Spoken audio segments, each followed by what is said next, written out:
എല്ലാ ജീവിത സൗകര്യങ്ങളും ഉണ്ടായിട്ടും ഒരു മനുഷ്യന് രാത്രിയിൽ ഉറക്കം വരുന്നില്ല. നിക്ഷേപങ്ങൾ പൂട്ടിവെച്ചിരിക്കുന്ന സേഫിന്റെ താക്കോൽ തലയണ കീഴിലാണത്രേ.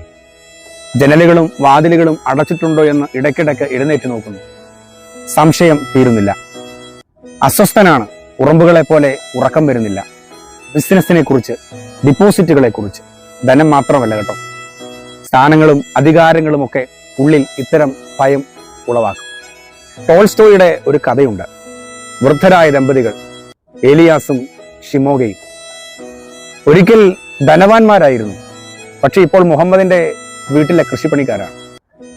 ഒരിക്കൽ മുഹമ്മദിന്റെ വീട്ടിൽ കുറച്ച് വിരുന്നുകാർ വരുന്നുണ്ട്. മുഹമ്മദ് വൃദ്ധരായ ദമ്പതികളോട് പറയുന്നു, നിങ്ങൾ കുറച്ച് ഭക്ഷണം ഒരുക്കണം, എനിക്ക് കുറച്ച് വിരുന്നുകാർ വരുന്നുണ്ട്.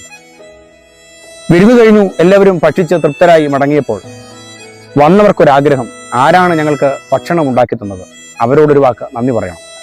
അങ്ങനെ മുഹമ്മദ് വൃദ്ധരായ ദമ്പതികളെ പരിചയപ്പെടുത്തുന്നുണ്ട്. ഒരിക്കൽ ഇവർ ഏറെ ധനമുള്ളവരായിരുന്നു, പക്ഷെ ഇപ്പോൾ കഷ്ടകാലം, വലിയ കഷ്ടത്തിലാണ്. ഇത്തരം ആമുഖങ്ങൾ നൽകി ഈ മനുഷ്യരെ പരിചയപ്പെടുത്തുമ്പോൾ വന്നവർ വൃദ്ധരായ മനുഷ്യരോട് ചോദിക്കുന്നു, നിങ്ങൾക്ക് സങ്കടമില്ലേ? ഇവർ കൊടുക്കുന്ന മറുപടിയാണ്, 50 വർഷത്തോളം ഞങ്ങൾക്കെല്ലാം ഉണ്ടായിരുന്നു. കുതിരയും കന്നുകാലികളും ധനവും മാനവും സമ്പാദ്യങ്ങളും എല്ലാം ഉണ്ടായിരുന്നു, പക്ഷേ സ്വസ്ഥതയില്ലായിരുന്നു. ഇപ്പോൾ ഞങ്ങൾക്ക് സ്വസ്ഥതയുണ്ട്, സമാധാനമുണ്ട്.